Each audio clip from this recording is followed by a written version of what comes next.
देशाचे पंतप्रधान नरेंद्र मोदी यांनी नागरिकांना वर्षभर सोनं खरेदी करू नका असं आवाहन केलं आणि त्यानंतर सराफा दुकानांमध्ये जर बघितलं गेलं तर अशा पद्धतीनं नागरिक सोनं खरेदीसाठी येताना फारसे दिसत नाही आहेत. अशा पद्धतीनं सगळं हे सराफाचं जे दुकान आहे, ज्वेलर्स आहे, ते अक्षरशः मोकळं दिसते आणि कर्मचारी जे आहेत ते कुठलंही काम नसल्यामुळं सगळे उभे असल्याचं दिसते. एकूणच ह्या सगळ्या निर्णयामागे जर बघितलं तर केंद्र सरकारनं सोन्या चांदीवरील आयात शुल्कात वाढ केल्यामुळं पूर्वी जी 6% वाढ होती ती आता 15% पर्यंत केलेली आहे.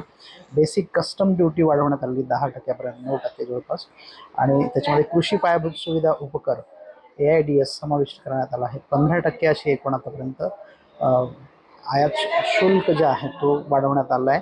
यामागचा मुख्य उद्देश जर बघितला गेला शासनाचा तर एकूण आयात सोन्याची कमी व्हावी आणि जे काही रुपयांचं सातत्यानं अवमूल्यन होते ते अवमूल्यन थांबावं या संदर्भानं सगळी सोन्याच्या याच्यामध्ये वाढ करण्यात आल्याचं सांगितलं जातं. आपल्यासोबत सराफा संघटनेचे अध्यक्ष आहेत, त्यांच्याशी बातचीत करूयात. सगळा सोन्याच्या व्यापारावर काय परिणाम झाला आहे तुमच्या या सगळ्या निर्णयानंतर आणि जे काही नरेंद्र मोदींनी नागरिकांना आवाहन केले त्याच्याशी तुम्ही सहमत आहात का? तुमच्या उद्योगावर काही परिणाम होणार आहे?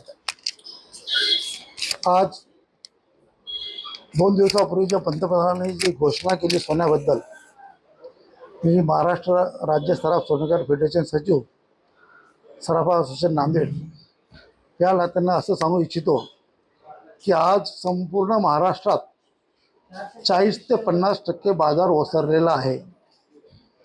त्यात काल जे आम्हाला 6% सोन्याला एक्साईज ड्युटी होती ती 15% करण्यात आली आहे.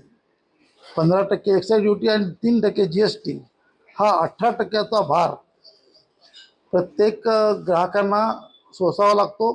त्यामुळे आमच्या व्यवहारावर परिणाम झालेला आहे आणि 6% एक्साईज ड्युटी असताना अचानक 15% वाढवली, 9% वाढवली, ते देखील योग्य नाही.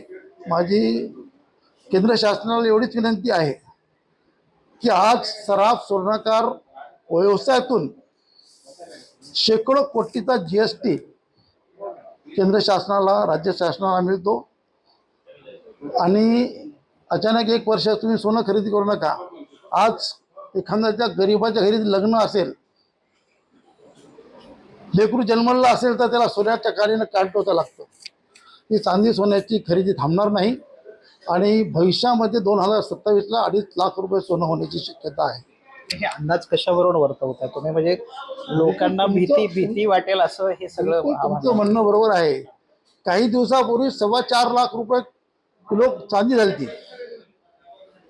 2.5 लाख 2,25,000च्या वर सोनं क्रॉस झालं होतं. त्याच्यामुळं मी भीती पडत नाही, पण शक्यता आहे. सोनं आणि चांदी असं इंटरनॅशनल मेटेरियल आहे, ते कधी सांडत नाही, नासत नाही, तुटत नाही.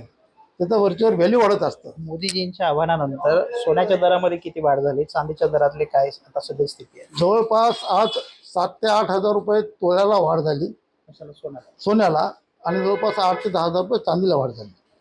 त्याच्यामुळं गिराईक ठप्प झालेलं आहे. आज आमच्या सेल्समनची, मजुरांची पगार निघणं अवघड आहे.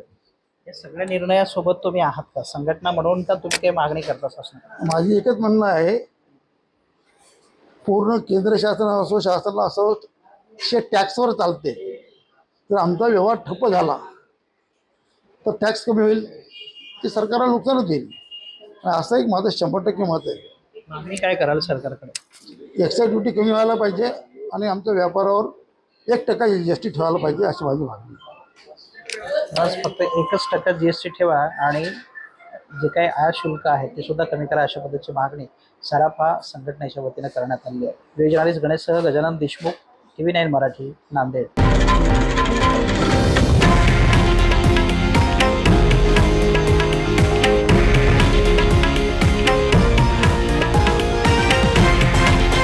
हे आहे देशातील नंबर 1 न्यूज नेटवर्क आणि आपण पाहत आहात TV9 मराठी, एकमेव.